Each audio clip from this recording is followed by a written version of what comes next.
Sorry, but you don't really look like someone who sits here. Just one casual sentence, yet it tore through the calm air of the first-class cabin like a blade. And that single remark, spoken without thought, would soon ignite a storm powerful enough to shake an entire airline to its core.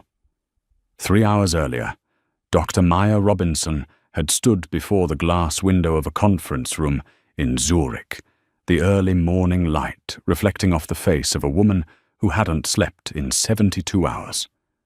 Her eyes, weary but burning bright, revealed both exhaustion and resolve. The largest deal in her company's history had just been sealed, a contract worth hundreds of millions between Vertex Biosecure and a major European medical corporation. She had won. But victory didn't bring relief, only the weight of expectation, the unspoken pressure of proving that a woman of color could stand at the head of the global table. When Maya boarded Skylux Airways Flight 718, she no longer looked like the powerful CEO celebrated by the press. Instead, she looked like a 38-year-old woman in a soft black tracksuit, her hair tied neatly in a bun, wearing worn white sneakers, and carrying an old leather briefcase close to her chest. Inside it were not only the signed contracts, but the proof of a lifetime spent claiming her place in a world that scrutinized her every step. The first-class cabin was silent, filled with the rich scent of leather and Arabica coffee. Maya inhaled deeply the familiar luxury aroma of long-haul flights. She didn't need champagne or a forced smile from the flight attendants. All she needed was a place to breathe, to let go of the numbers, the calls, the relentless eyes of shareholders. Seat 1A, a leather cocoon of privacy and quiet, felt like her own small universe. She placed her briefcase beneath the seat, removed her watch, and leaned back slowly. A long sigh escaped her lips, heavy, yet freeing. For a moment, the noise of the world melted away. She closed her eyes, letting the hum of the aircraft and the rhythm of her heartbeat merge, the data and deadlines dissolving in the quiet. But before sleep could find her, a sharp, sugary voice sliced through the calm. "Excuse me, Mum. I believe you're in the wrong seat." The words cut through her half-dream-like ice. Maya opened her eyes. Standing before her was a woman in her early 40s, blonde hair tied in a tight bun, a forced smile that was polite only on the surface. The shiny name tag on her chest read, "Kelly Morgan." Maya frowned slightly. "I don't think so. My seat is 1A. She gestured toward the boarding pass resting on her lap. Kelly didn't even glance at it. Her smile stayed thin and brittle. "Ah, I see. It happens often, you know. First class can be a little hard to tell apart." Her eyes moved up and down Maya's frame, taking in the absence of designer labels, the lack of jewelry, the missing symbols of wealth or status, seeing only calm composure. Then Kelly lowered her voice, her tone dripping with patronizing sweetness. "You just don't look like someone who sits here, sweetheart. Economy is just behind you. I'm sure they can help." Each word landed like acid on skin. Sweetheart, sickly sweet, yet laced with venom. Maya felt her throat tighten. Anger flared briefly like a spark, but she held it back. She had spent years mastering composure in boardrooms full of men who thought women existed only to pour coffee. She had learned that silence could be sharper than any shout. Her voice was low but steady. "I am sitting exactly where I belong." She lifted the boarding pass, holding it up to Kelly's eye level. "Maya Robinson, seat 1A.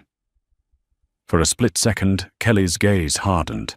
Then she snatched the ticket, glancing at it carelessly, as if checking for a forgery. After a brief pause, she let out a dry, dismissive sigh. "Then it must be a system error. According to our manifest, This seat belongs to a Mr. Mark Dalton, one of our Platinum Elite members. Maya closed her eyes for a moment. Of course. A system error, the oldest excuse in the book. She had heard it 100 times before, dressed in different words. When people didn't believe she was capable, they promised to review the process. When they didn't believe she had the authority, they blamed a system glitch. Maya exhaled slowly. I booked this ticket 2 months ago. I'm also a Platinum Elite member. You might want to double-check that. Kelly's lips curved slightly, the hint of a smirk. No need I know my passengers. Now if you could just... Her sentence was cut off by a sudden interruption. A middle-aged man with a rumpled suit and a slight belly appeared, panting slightly. Excuse me, is there an issue here? I'm Mark Dalton, seat 1A. Instantly, Kelly's tone shifted. Oh, Mr. Dalton, my sincerest apologies for this small mix-up. It appears this passenger has taken the wrong seat. She turned back to Maya, her smile now frozen and cold. As you can see, the rightful guest has arrived. If you could please move. Mark avoided Maya's gaze, offering an awkward shrug. It's probably just a misunderstanding, miss. No harm done. Maya looked directly into his eyes, the eyes of a man perfectly content to benefit from her silence. No, she said, her voice low but resonant. I'm not going anywhere. This is the seat I paid for, and I have every right to sit here. I won't move just because someone thinks I don't belong. The air grew thick, the kind of silence that hums with discomfort. A few passengers turned to look. A man coughed, loudly annoyed. Maya could feel their stares, half curious, half judgmental, pressing against her like a heavy cloak. Kelly's jaw tightened her polite facade, cracking into irritation. I'm sorry, but if you refuse to cooperate, I'll have to call the captain. And once that happens, things will get much more complicated. She turned sharply, her heels striking the floor like the ticking of a countdown. Maya leaned back in her seat, closing her eyes again, her heartbeat slow but heavy. She knew exactly what was coming, and this time she wouldn't bow her head. She was no longer the young engineer who once stayed silent when someone called her the diversity hire. She was no longer the woman who smiled politely while her authority was questioned in her own company. On this flight, she wouldn't just be a passenger. She would be a tester mirror held up to an entire system that believed power had a color. Outside the window, the London sunset spilled gold across the airplane's metal wings. The aircraft hadn't even taken off, but Maya's battle had already begun, and no one in that first-class cabin, not a single soul, knew that the woman they had dismissed as out of place was about to make the entire airline kneel. The air in first class felt drained, as if someone had pulled the oxygen out of the room. Kelly Morgan's high heels struck the carpet with cold precision, each step cutting through the silence like a blade. Maya sat still, her hands resting lightly on her knees, her eyes fixed on the window, where the sunset was slowly fading. Her reflection shimmered on the glass, serene on the surface, but underneath the storm was tightly restrained. 5 minutes later, Kelly returned, leading a tall man with salt and pepper hair and shoulders squared with habitual authority. Captain Thomas Reed, 55 years old, a man once celebrated as the symbol of discipline at Sky Lux Airways. He didn't look at Maya right away, instead exchanging a knowing glance with Kelly, the kind of look shared by people who trust each other more than they trust the truth. Ma'am Reed began his rough voice, carrying the weight of command. I understand there's been a little mix-up with the seating. Maya turned calmly toward him. It's not a mix-up, Captain. I'm in my assigned seat. But this flight attendant believes it belongs to someone else. I've already shown her my ticket. but she refused to check. Kelly cut in, her tone dripping with honey. Yes, but my manifest clearly lists passenger Mark Dalton, Platinum Elite member. And this passenger here, she let her eyes sweep Maya from head to toe, seems to have confused her section. Reed exhaled, pulling a tablet from his pocket and tapping a few times before saying, "The manifest does show Dalton in seat 1A. Perhaps the system didn't update after a change, or it could be a clerical error." He spoke without looking at Maya, his tone that of a man eager to end the situation quickly and get the flight moving. "Then why not verify it properly?" Maya asked, her voice low but sharp as steel. "My ticket clearly states my name. I paid for this seat 2 months ago. And yet you're relying on an unconfirmed system error to remove me from it." Reed finally looked up, meeting her gaze. His eyes were cool, the eyes of someone used to holding authority. "I'm not removing anyone, ma'am, but we have a departure schedule to maintain. I can offer you a seat in economy, middle of row 32. Upon landing, the airline will refund the fare difference and provide you with a drink voucher." A soft wave of laughter rippled through nearby passengers, polite but cutting. Maya's fingers tightened around the armrest, trembling, not from fear, but from fury. A drink voucher, an insult disguised as courtesy, a bandage over a wound to her dignity. She tilted her head slightly, meeting the captain's eyes. Each word she spoke landed like a gavel. "Captain Reed, let me ask one last time. You are ordering me to leave the seat I paid for without confirming the information, correct?" Reed took a slow breath. "I am asking you to cooperate, so the flight won't be delayed. This is the captain's instruction. If you refuse, I can request airport security to intervene." The air froze. Kelly crossed her arms, her lips curving into a victorious smile. Mark Dalton kept his head down, pretending to be busy with his phone. No one spoke. No one stood with Maya. Slowly she rose to her feet. Every movement carried weight as if she were lifting her pride itself. "Very well," she said softly, her voice calm enough to chill the blood. "I'll go. But you've just refused to verify information and ordered the removal of a legitimate passenger. I'll consider this an official statement, witnessed and recorded." Reed hesitated for half a second, irritation flickering in his eyes. "That's your choice." He turned to Kelly. "Reassign the seat. Move her to 32 Bravo." Kelly nodded, her tone sugar-sweet sharp beneath the sweetness. "Of course, Captain." Maya bent to pick up her leather case. Her eyes lingered briefly on the embossed Skylux Airways logo on the seat's leather, a symbol of a world convinced that class is defined by appearance. She inhaled deeply and began to walk. The soft thud of her shoes echoed down the narrow aisle.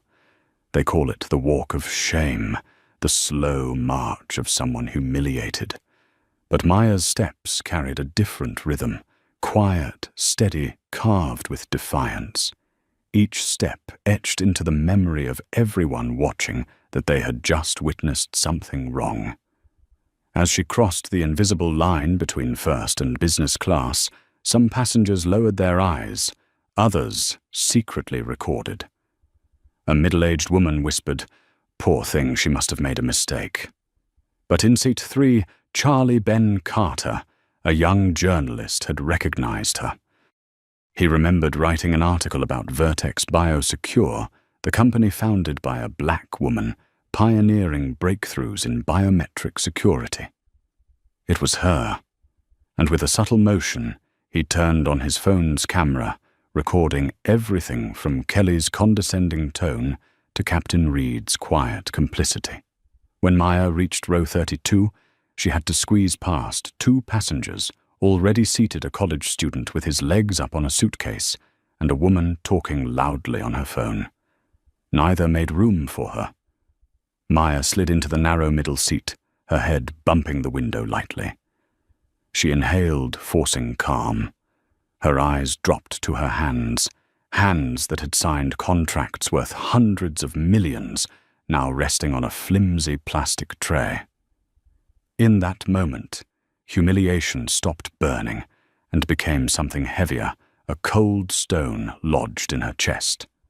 She had faced CEOs, senators, and investment boards, but never had she felt so stripped of her humanity. Because this wasn't an attack on her competence, it was an attack on her right to exist in this space. The engines roared to life. The aircraft began to taxi. Kelly's voice filled the cabin through the intercom, crisp and confident. "Ladies and gentlemen, please fasten your seatbelts." Maya let out a bitter smile. That same voice, moments ago, had called her sweetheart. As the airplane mode sign flickered on, Maya unlocked her phone. She had exactly 5 minutes before losing signal.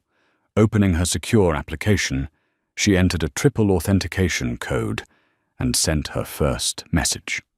To Daniel Price, Chief Operating Officer.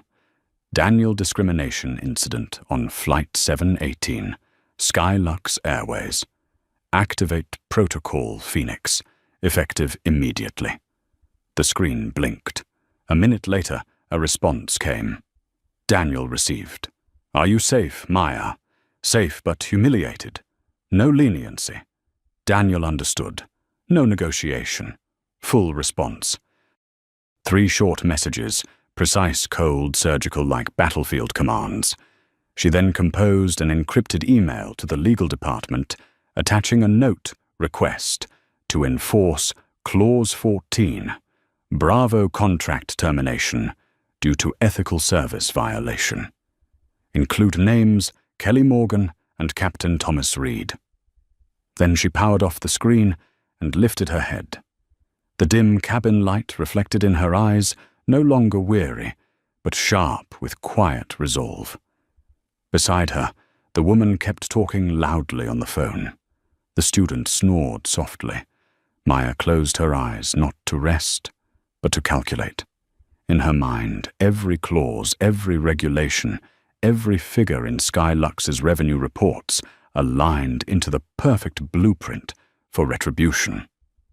They had forced her into the middle seat, but they didn't know that from that seat she would bring their entire airline down. Outside, the wings sliced through the wind, lifting toward the darkening sky. Maya Robinson leaned back against the rigid plastic seat, her gaze metallic, unflinching. The flight had only just begun, but her war had already taken off. As the cabin lights dimmed, leaving only the pale blue glow of personal screens, Maya Robinson opened her eyes. Outside, the night sky slid past the window, like black velvet cold and fathomless. Inside, the engines droned steadily, the heartbeat of a giant creature. But in Maya's mind, every beat was sharpening, a calculating machine spinning up. She was no longer the passenger pushed down to economy. She was the CEO of Vertex Biosecure, and now she was launching a counteroffensive at 30,000 feet. On her phone, the words, "No signal," blinked and then disappeared entirely. The connection was gone. She had sent enough 3 messages, 2 action orders, and 1 full stop to her patients. From that moment, the wheels of power began to turn. Maya closed her eyes, not to sleep, but to remember. She remembered her first meeting with Daniel Price, the man she trusted more than anyone in the company. He had said, "At the top, Maya, the scariest thing is not failure. It is the people who believe they can humiliate you and never pay a price." Today, his words became prophecy. Economy class shuddered as the plane crossed a patch of turbulence. She opened her leather case and pulled out her laptop, a thin, black, precise device, an internal Vertex prototype. With a few keystrokes, It linked to a private security network, allowing offline access. The screen brightened. Maya opened a file titled Phoenix Protocol, a name she had chosen months earlier after a similar incident when a young female Vertex employee was treated rudely at a VIP counter simply because she did not look like a business person. Maya had sworn it would never happen again. Now she herself would test the rule she had created. She entered the activation command. Lines of text flashed like tactical code. Phoenix Protocol execution initiated. Terminate all vendor agreements under ethical violation clause. Notify legal compliance public relations. Activate automatic penalty deduction. She smiled thinly, not with joy, but with the certainty of someone who had chosen a path with no retreat. They wanted to humiliate her in public, so she would make them pay in public. 2 rows ahead, a soft click broke the hush. The lens of Ben Carter's camera glinted in the dark. He was still filming. He had captured everything from Kelly Morgan saying sweetheart to Captain Reed, ordering escort her if necessary. Now he recorded this too, the woman dragged to a middle seat, typing with a calm that chilled the air. Ben felt something shift inside his chest. He had written hundreds of pieces on corporate culture and fallen CEOs, but he had never seen anyone hold themselves like this. No shouting, no pleading, only action cold and precise, rewriting the rules of power in mid-air. 2 hours later, as the service lights softened, Kelly pushed the beverage cart down the aisle. Her smile had returned bright and artificial, but when she reached row 32, their eyes met. For a single second, a chill went through Kelly's spine. Maya's eyes were not angry and not resentful. They were as quiet as a deep lake, and inside them was something Kelly could not name power. Kelly averted her gaze and addressed the passenger beside Maya. "Would you like something to drink, ma'am?" The question was indifferent. Maya remained silent. Kelly waited 3 seconds, then turned to the other side, ignoring her completely. It was a small moment that might pass as accidental to anyone not looking closely, but Maya logged it, every detail, every gesture, every word. She was building a record not merely to win, but to change the rules. Once the plane settled into cruising, Maya opened a new document, Title Zero Tolerance Policy Draft. She began to type each sentence cut into the page like a chisel into stone. No employee of Vertex will endure discrimination or insult while working with any partner. Any partner in violation will have their contract terminated immediately. No negotiation, no exceptions. Beneath the line she paused, her vision blurred. For years she had tried to prove that success could be a shield, that if you climbed high enough you would be respected.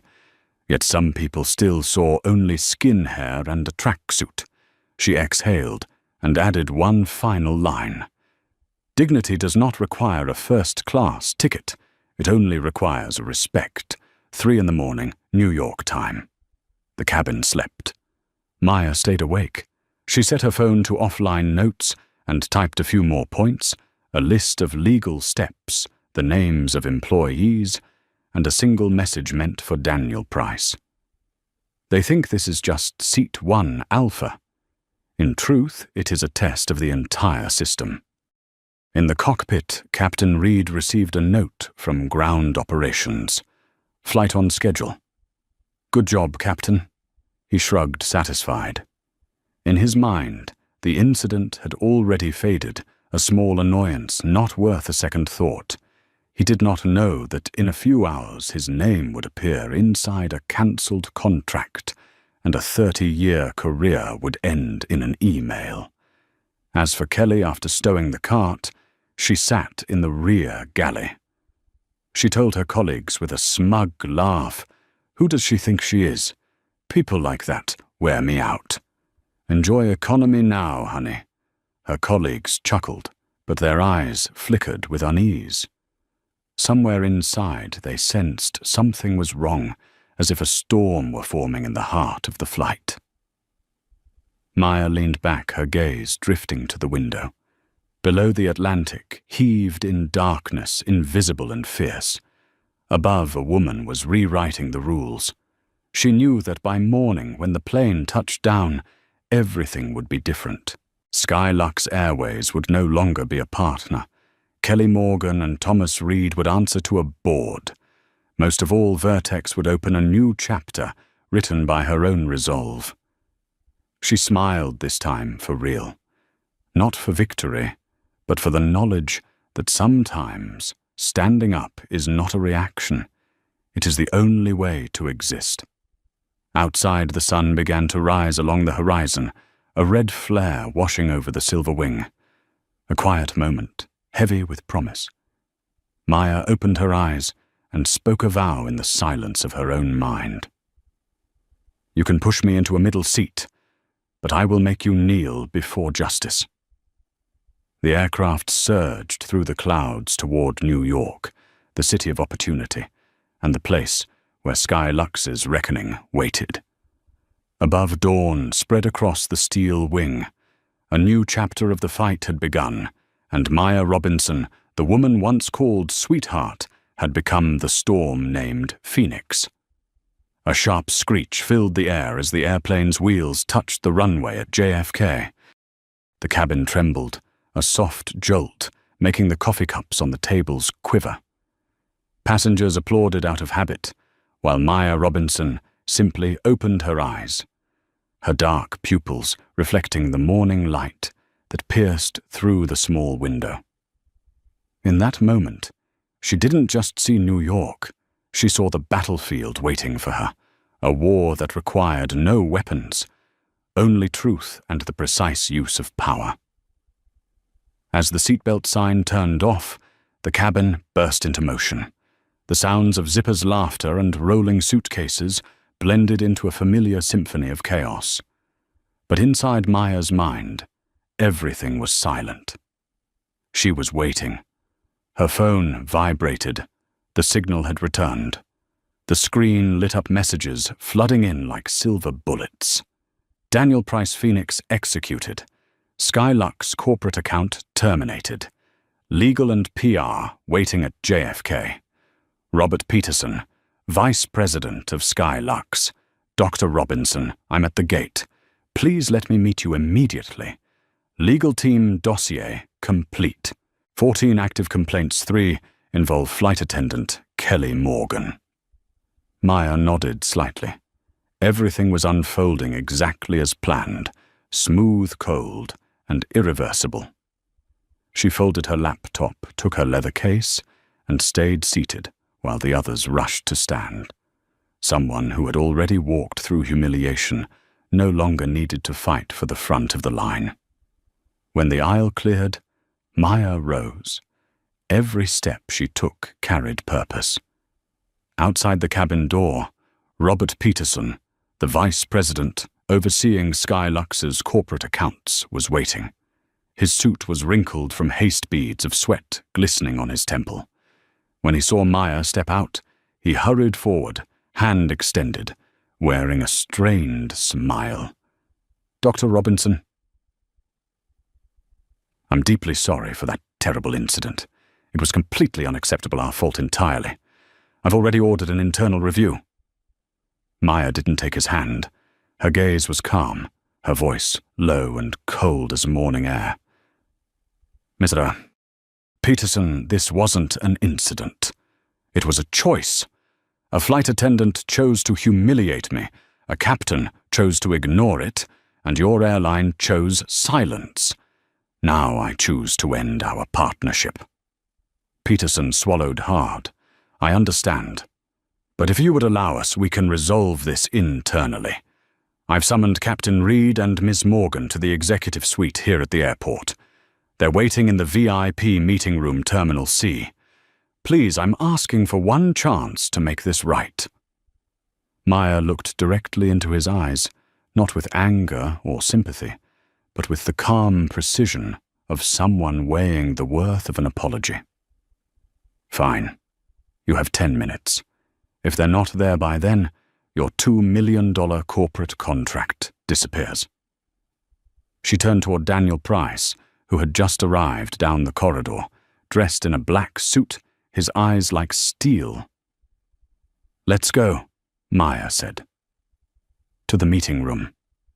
15 minutes later, Executive Suite C was steeped in tense silence. The glass walls overlooked the runway. The walnut table gleamed under morning light. At the head of the table sat Maya, upright, hands clasped. Beside her, Daniel adjusted the tablet holding the legal documents. The door opened. Two figures entered, Captain Thomas Reed and Kelly Morgan. Reed carried his usual composure, though unease flickered behind his eyes.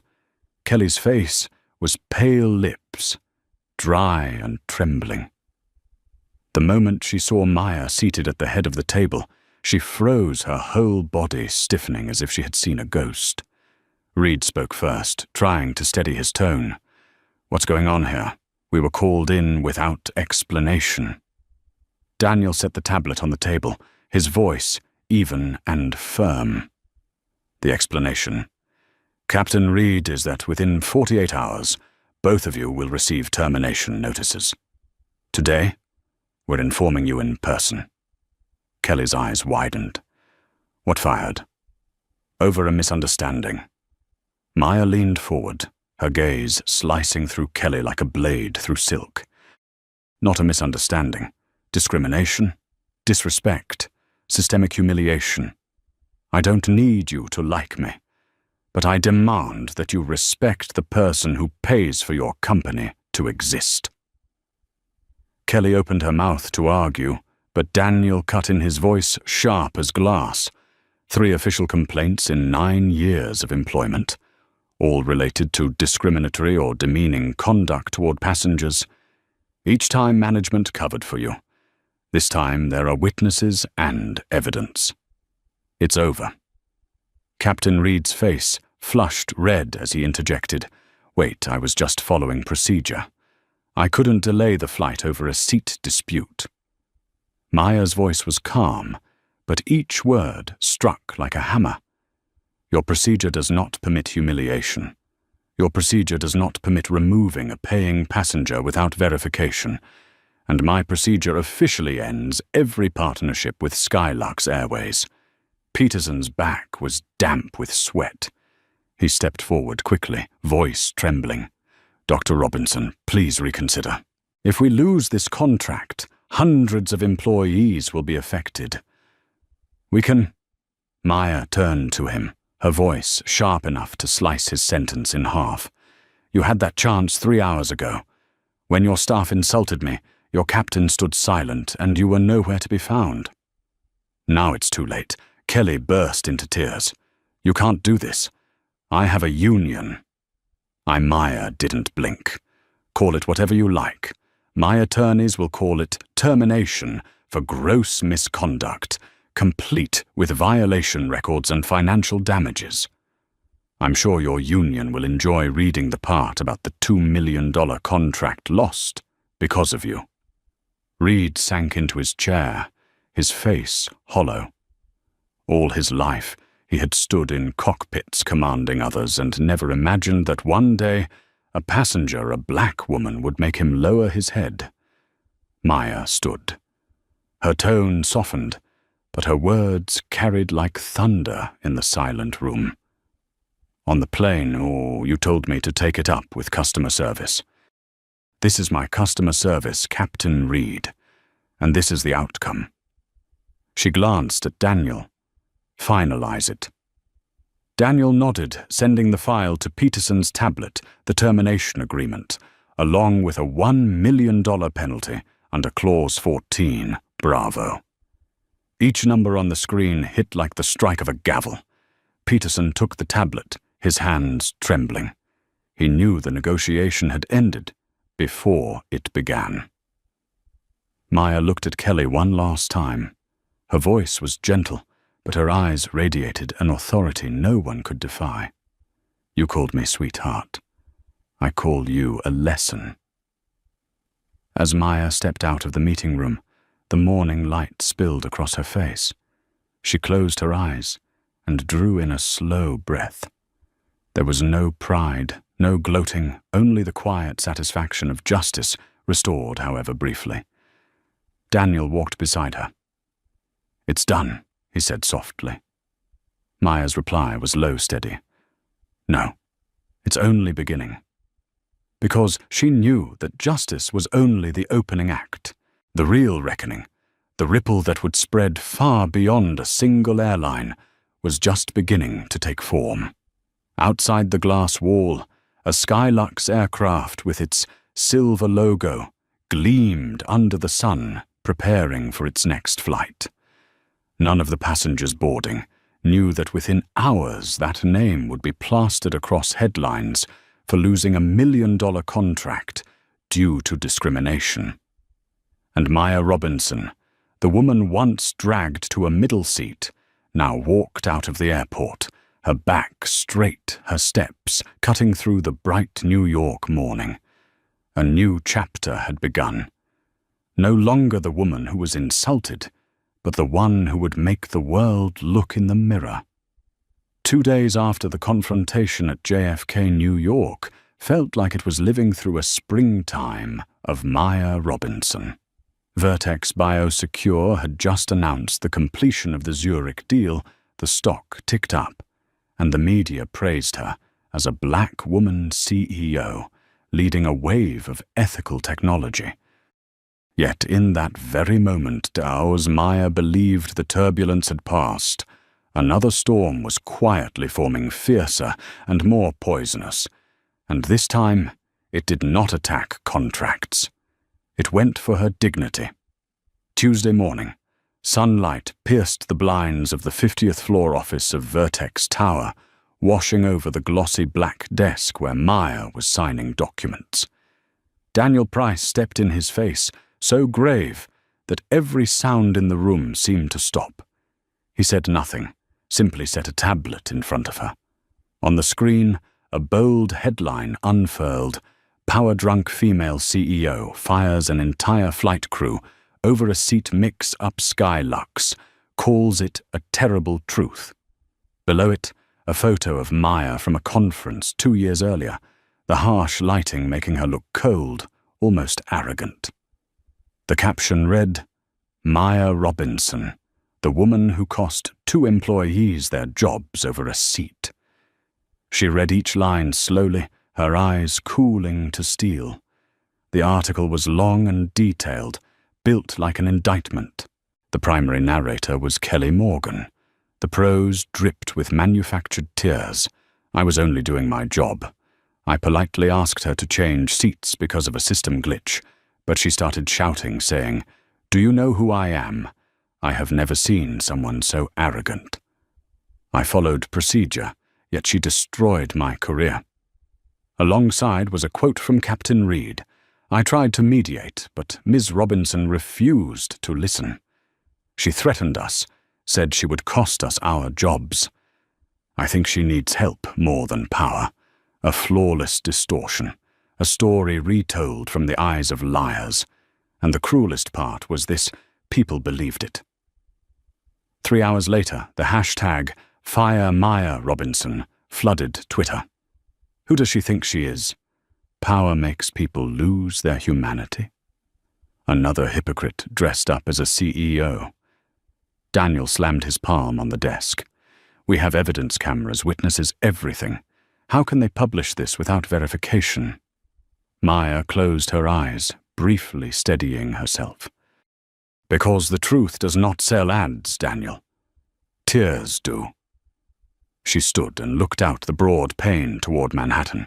The traffic far below moved like public opinion, fast, chaotic, and impossible to control. What do you intend to do? Daniel asked. Nothing yet? Maya replied. Sometimes the most dangerous thing is acting while you are still angry. Outside, however, anger had already been stoked on her behalf. Skylux seized the moment, issuing a statement that they were reviewing the partnership process and were sorry the matter had gone too far. In doing so, they cast Maya as the ruthless power figure, and themselves as victims of a misunderstanding. Within 24 hours, every tabloid copied the same story. Photos of Maya smiling with investors were cropped into a smirk of arrogance. Some television channels even created graphics reenacting a scene where she scolded a flight attendant in first class. Social media erupted. Vertex shares fell 5%. Several shareholders sent letters urging Maya to issue a public apology to save the company's reputation. She read every line, and for the first time in many years, she felt tired to the bone. Not from losing, but from being twisted. That night, Maya sat alone in her high-rise apartment, city lights refracting through the glass of wine in her hand. Every glow outside felt like a whisper, every news alert like a knife pressed against her honor. She opened social media. A stranger wrote, "She thinks because she is black, everyone must bow." Another wrote, "This is why women should not lead." Maya set the phone down, her hands clenched until her knuckles blanched. So victory did not make people respect you more. It only made them want to drag you lower. The next morning, an emergency meeting convened, the conference room filled with anxious faces. Eleanor, the communications director, stood and spoke quickly. "We need to contain the damage. I propose a statement of apology, not an admission of guilt, just an expression of regret over how the incident was perceived.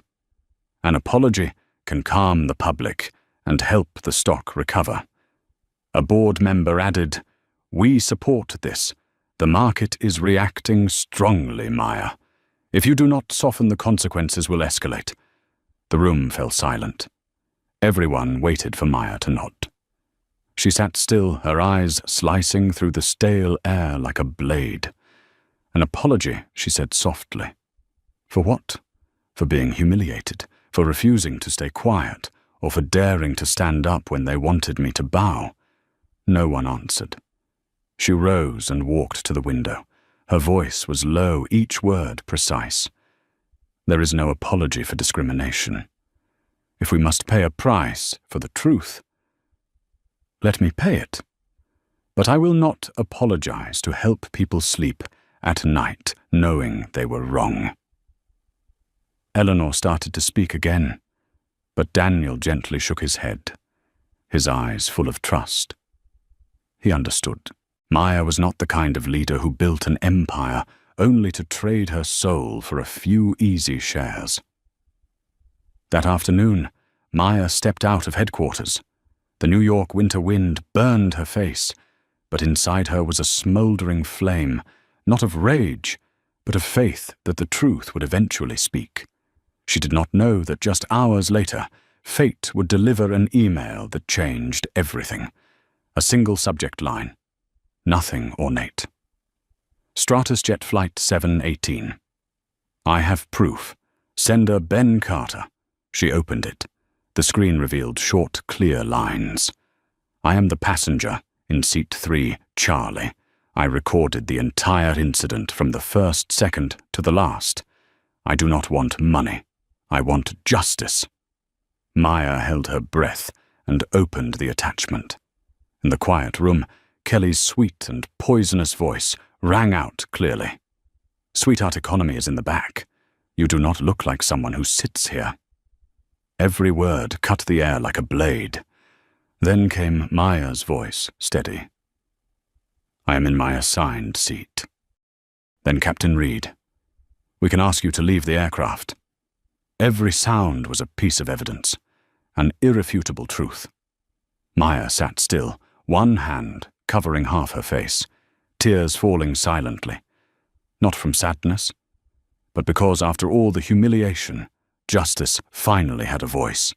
She opened her laptop and typed a single line to Daniel. "Prepare a press conference. Tomorrow morning, I will not defend myself. I will teach them what truth sounds like. Outside, the Manhattan night sky brightened with electric light. The media storm that seemed to swallow her whole would now become the stage on which she returned the truth to justice. The next morning, a thin layer of fog blanketed Manhattan, as if the entire city were holding its breath. Inside the glass tower of Vertex, the 50th floor was already ablaze with light. People rushed about, phones rang non-stop, but at the center of it all, Maya Robinson remained calm, the still point in the eye of the storm she herself had summoned. In front of her, the laptop screen glowed, playing the recording Ben Carter had sent. Each time Kelly Morgan's voice said the word sweetheart, it hit like a bullet through the wall of lies she had built. And with every breath, Maya took something inside. Her shifted. It was no longer the pain of a victim, but the resolve of a woman about to make the world bow. "Eleanor, is the presentation ready?" she asked softly, her tone gentle as a breeze, yet carrying the force of command. "All set," replied. The communications director eyes lowered. "The slides, the audio, and the verified video from Ben Carter are ready." Daniel Price approached, setting a cup of coffee on the table. "Maya, there's still time to pull back. If you release this recording, this won't just be vindication. It will be war." Maya looked up, her gaze fixed on the sunrise spilling across the skyline. "Then let it be war," she said quietly. "Not against them, but against the silence we've endured for too long." 11:45 that morning. The Vertex press room was packed. Over 100 journalists filled the space cameras, flashing lights, blazing curiosity thick in the air. At the front stood a black backdrop with white letters, "The truth has a voice. Vertex biosecure." Reporters whispered to each other, "Is she going to make excuses? Maybe she'll cry like the others." None of them knew that within 15 minutes they would witness one of the most memorable press conferences in modern media history. The lights dimmed, the cameras stopped whirring, the side door opened, and Maya Robinson walked in. No bodyguards, no lawyers, just a woman in a navy blue dress posture, straight eyes, bright and unflinching. She didn't stand behind a podium. She sat on a tall chair in the center of the stage, holding the microphone in both hands. For the past 7 days, Maya began her voice, low but steady. "You've heard a story. A dramatic story with a villain me and a pair of poor, innocent victims. I'm not here to tell a different story. I'm here to let you hear the truth." The room fell silent. Maya nodded to the technician. The screen behind her lit up, displaying Ben Carter's blog logo, then a title, audio record Skylux, Flight 718, Seat 3, Charlie. A click sounded. Then stillness, then Kelly Morgan's syrupy voice filled the room. "Excuse me, ma'am. I think you might be in the wrong seat." Then Maya's voice, weary but clear. "I'm in 1 Alpha." Kelly's tone followed soft yet sharp. "As a whip, sweetheart, you don't really look like you belong up here. Economy is in the back."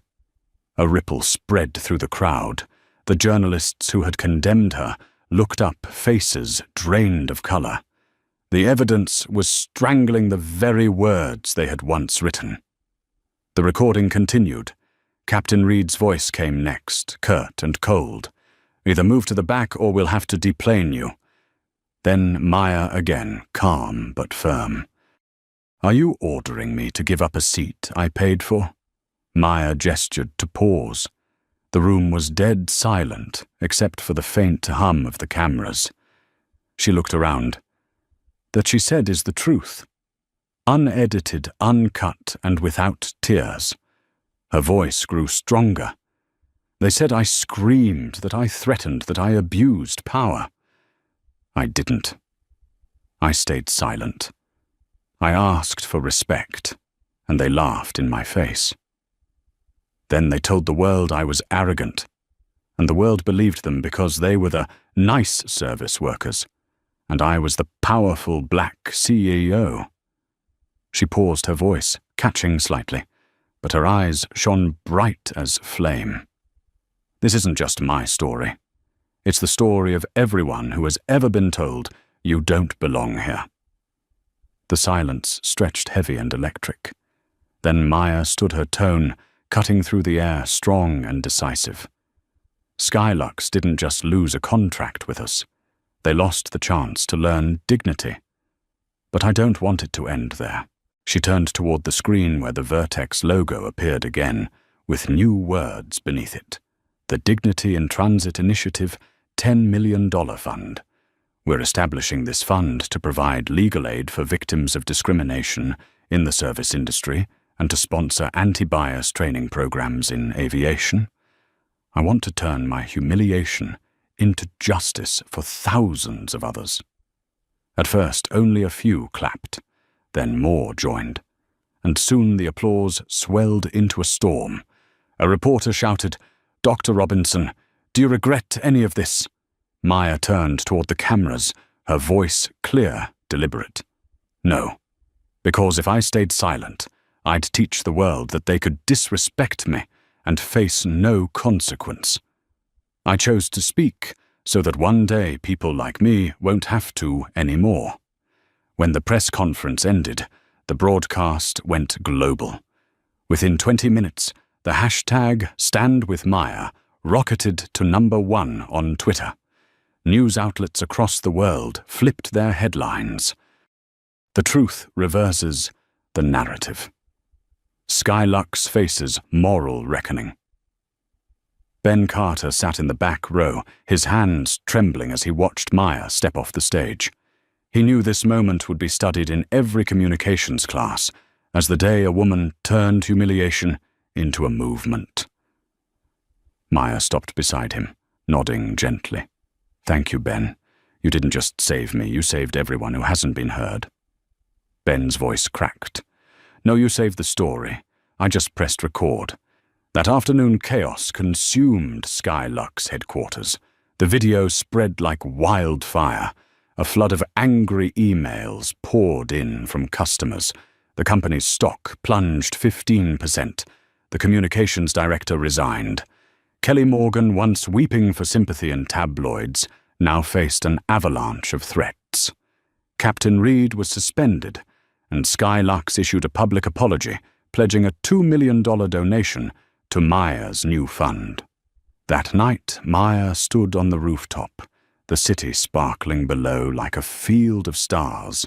Daniel joined her, handing her a phone. "Good news," he said. "The stock's up 10 points. But there's something even better. The board just approved the zero-tolerance policy. Your promise is now company law." Maya smiled faintly, her gaze softening. "Justice doesn't give back what I lost, but at least it reminds me my pain wasn't for nothing." Daniel nodded. "And you made thousands believe they can stand up, too." Maya looked out over the city, the wind brushing her hair. She whispered into the night. Sometimes the truth doesn't need to shout. It just needs one voice clear enough, real enough that no one dares twist it again. The city lights shimmered in her eyes, steadfast, radiant, and unextinguishable. 12 hours after Maya Robinson's press conference, the world seemed to wake up to a different rhythm. The recording spread at the speed of light, shared by journalists, politicians, and ordinary people, those who had once stayed silent in the face of injustice, but now found in her calm and steady voice a reflection of their own. A new hashtag flooded the internet. Dignity speaks, dignity speaks. The story was no longer about a seat. It had become a symbol. In the suburbs of New Jersey, Kelly Morgan sat huddled on her sister's couch, staring at the television, replaying the press conference. Maya's face appeared composed, proud, radiant under the lights. Kelly once pitied, as the victim was now the liar exposed. Her phone buzzed endlessly, but the messages were no longer sympathetic. They came like storms of fury. You are the disgrace of the airline industry. Don't expect to work anywhere again. Sweetheart, this time you're the one who doesn't belong. Kelly buried her face in her hands, eyes red and swollen. Maya's voice echoed in her mind. I call you a lesson. She had once believed she'd won that. With a few tears and fabricated lines, the world would stand on her side. But no one had told her that when the truth speaks, lies burn. Meanwhile, Captain Thomas Reed sat in the office of a union lawyer. On the desk before him, a phone was on speaker, the representative's tone heavy. Frankly, Captain, there's nothing we can do. The recording is too clear. You didn't protect the passenger, and you threatened forced removal. That's a procedural violation. The Ethics Board has voted. You're being terminated with no reinstatement rights. Reed bowed his head. 30 years in aviation, erased in minutes of audio. He remembered Maya's eyes that day. Not angry, just quiet, as if she had already seen this ending. At Skylux Airways headquarters, an emergency meeting stretched through the night. CEO Robert Peterson sat at the center of the table, pale and worn. The company's stock was plummeting. Shareholders were outraged, and reporters camped outside. We need to issue a public apology, said the PR director voice, trembling. And we must donate to Dr. Robinson's Dignity in Transit Fund, not just to redeem ourselves, but to survive. Peterson rubbed his temples. Do it. He knew that from the moment the audio was released, Skylux had ceased to be a luxury airline. They had become a case study in blind corporate culture. Within 24 hours, the press conference video reached 50 million views. CNN, BBC, The Guardian. The New York Times, every outlet carried the story. The headline that echoed most, the woman removed from first class who made the world listen. The media reversed itself overnight. Commentators called it a mythic turnaround in crisis communication. A former tabloid reporter who had once smeared her even published a retraction. We were wrong. Maya Robinson's story is a wake-up call for emotion-driven journalism. That evening, Maya sat in her office, looking at a world map glowing on her screen. Each light represented a country where the video was being shared. Daniel entered with a report in hand.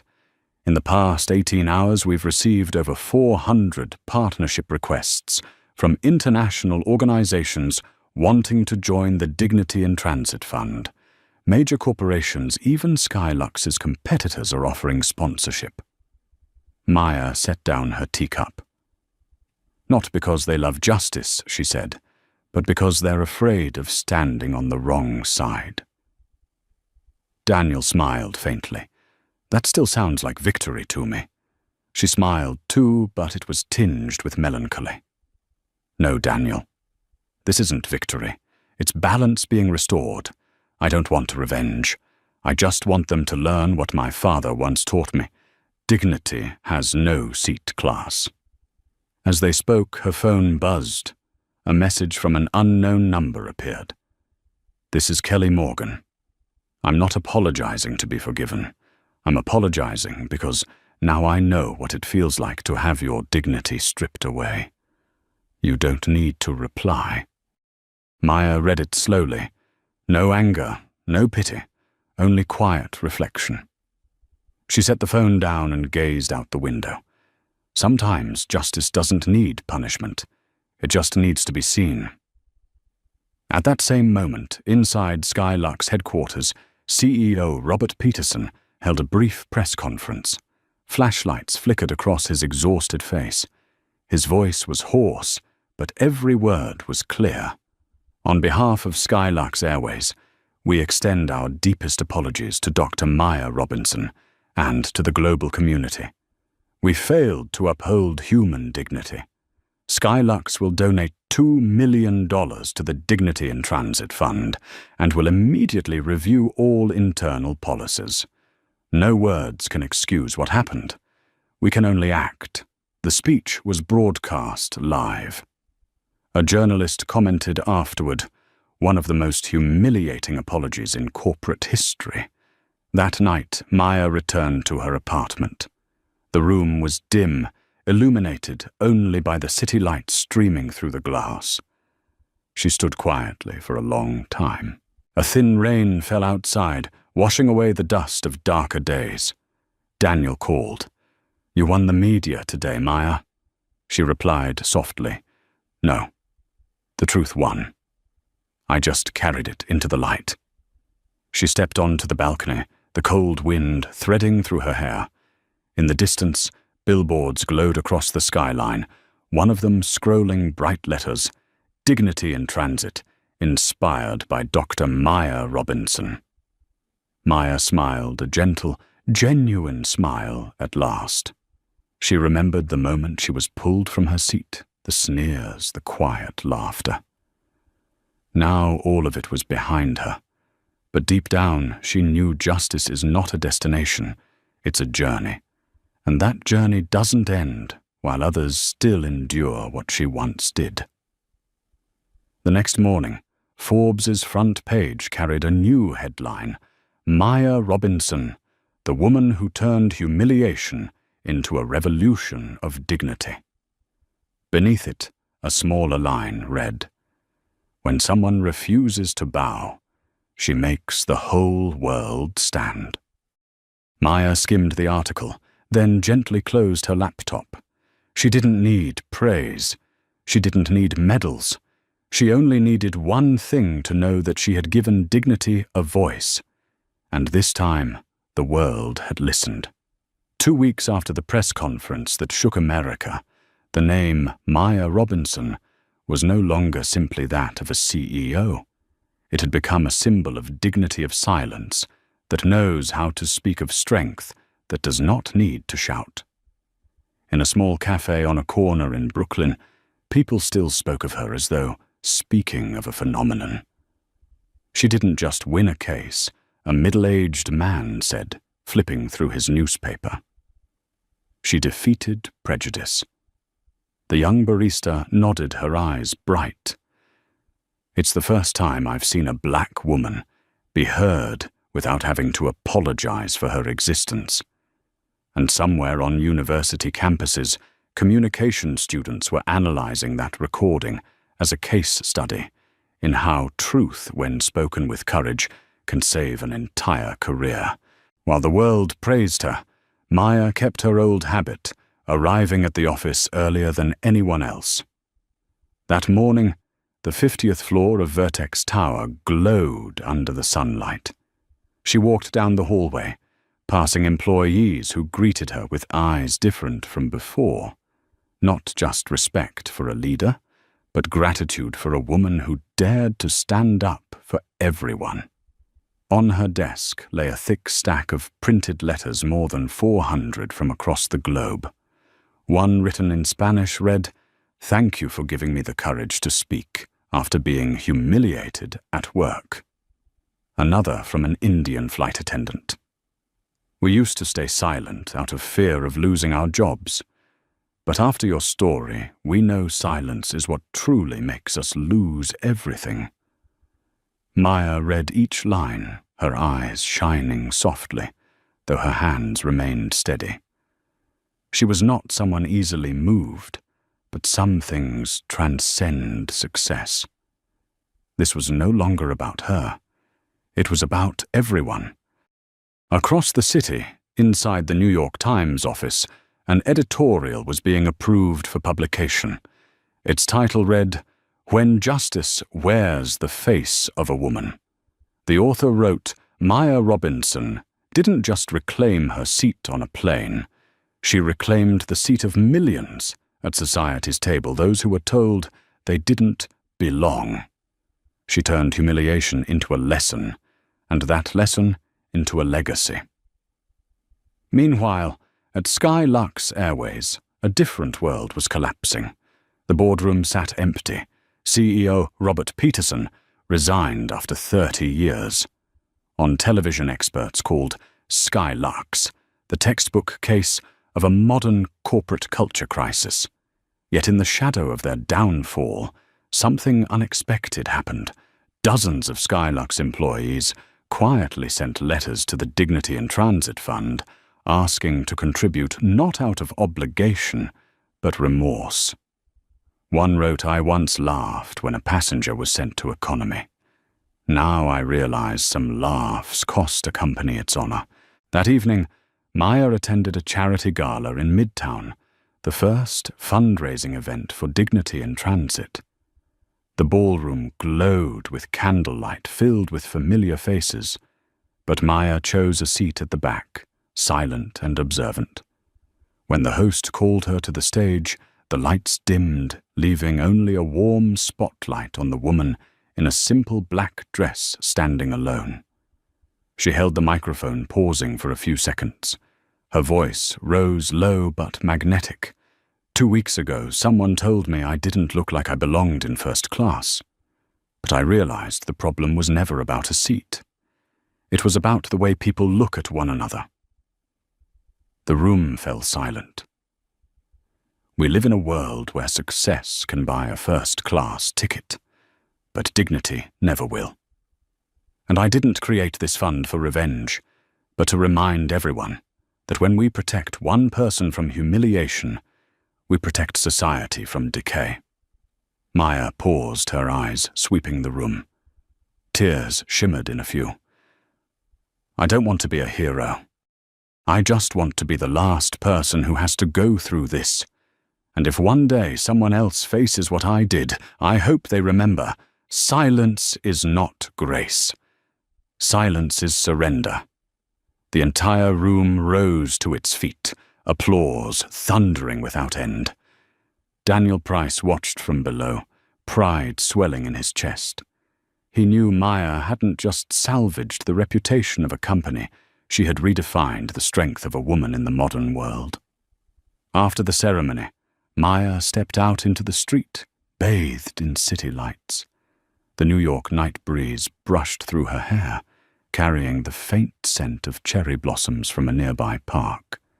Her phone buzzed a message from Ben Carter.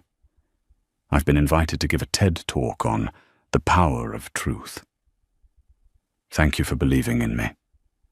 Maya smiled and typed back, "I didn't believe in you, Ben. I believed that justice would always find someone brave enough to press record." She slipped her phone into her coat pocket and looked up at the sky. Somewhere above, airplane lights sparkled as they crossed the city, a reminder that no matter what seat you're in, you have the right to be respected. 3 months later, Dignity in Transit officially expanded to Europe and Asia. Major airlines signed on, and leading tech companies launched anti-bias training programs inspired by Maya Robinson. Her story was added to the Harvard Business School curriculum under the section titled Ethical Leadership Under Pressure. One afternoon, Maya sat in her office, gazing at a framed photo of her father on the wall, a former taxi driver from Chicago, who once told her when she was 10, "You'll meet people who try to make you forget who you are. But if you remember your dignity, you'll never lose your way." She smiled softly and whispered as if speaking to him, "I remember, Dad. And now the world remembers too." The golden sunset washed over Vertex Tower, reflecting on the glass like an unextinguished flame. A flame born from a single seemingly small moment, a woman being forced from her seat that spread into a revolution of respect. From humiliation, she had built a legacy. And when the world looked back, they no longer saw a powerful CEO, but an ordinary woman who made an entire system relearn 2 simple words: human dignity. 1 year after that earth-shaking incident, the name Maya Robinson was no longer mentioned, only within the worlds of technology or aviation.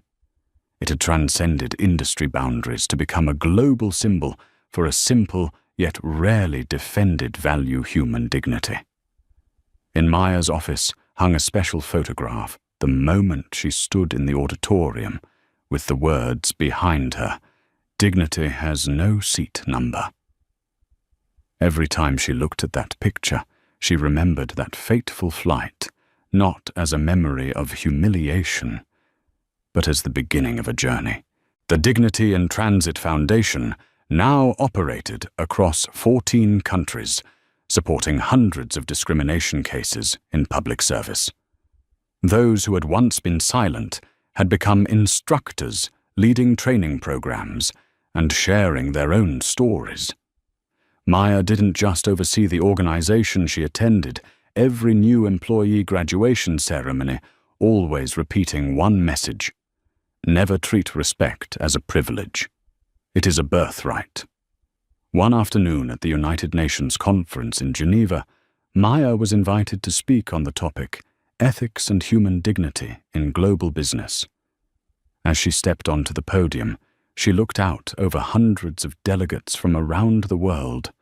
Her voice carried softly but firmly, like wind slicing through a mountain. I'm not here to tell you how I was treated. I'm here to talk about how this world can be kinder. When one passenger is degraded, the entire system is degraded. When one person dares to speak, the entire system rises. Applause thundered across the hall. Many stood, not just to honor her, but to honor what she represented. That night, back in her hotel room, Maya opened her laptop. On the screen was a new message from Ben Carter, now an editor at a major publication. If I hadn't pressed record that day, the truth might have stayed buried. But I've learned that the way you live is the strongest proof of all. Thank you for teaching me that justice isn't just something to claim, it's something to share. Maya smiled and typed softly in reply, "Justice doesn't need many to win. It only needs one who won't give up." She closed her laptop and turned to the window, where the city lights of Geneva shimmered across Lake Léman. A cold breeze drifted in, carrying the scent of snow and freedom. In that stillness, Maya closed her eyes.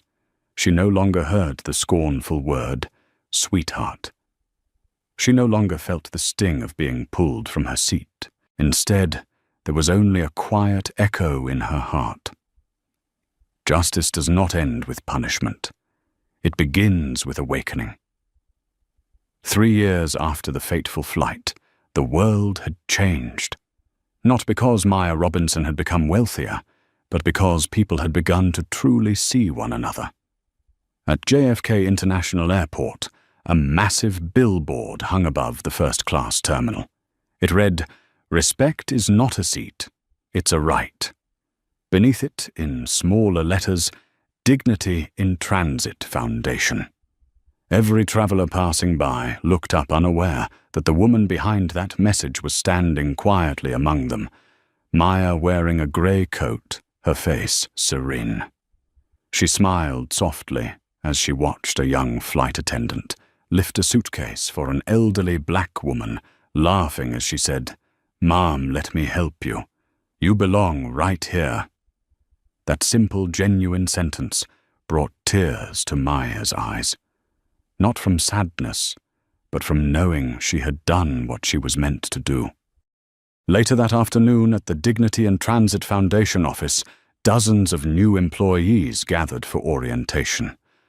On the large screen played the now historic recording, Kelly Morgan's voice, followed by Maya's calm reply. A young woman raised her hand and asked Dr. Robinson, "If you could go back, would you do anything differently?"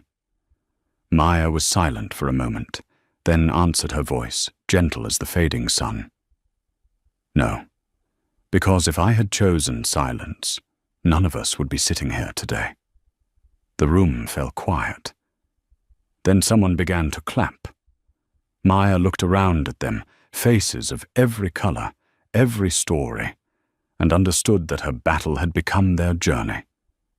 She turned toward the window, where planes were taking off, slicing through the late afternoon sky. Each flight was a reminder: dignity has no altitude limit. And Maya Robinson, the woman once pulled from her first-class seat, had now helped the world learn how to stand, so that no one would ever have to sit alone in silence again. From the perspective of an expert in ethics and leadership culture, Maya Robinson's journey is not just a story about justice, but a testament that dignity is the most enduring measure of human power. In a world where status can easily blind us, Maya chose to rise, not for revenge, but to awaken awareness. She reminds us that true justice does not begin in the courtroom, but in how we treat one another every day. In a word, a glance, a simple act. Because when one person dares to hold on to dignity amid the weight of prejudice, she not only saves herself, but also clears the path for thousands of others to be seen. If you believe the world needs more people like Maya, then like this video and subscribe to help spread the message of respect and awakening. And before you leave, share your faith in what is right by commenting these words: "Hold your dignity."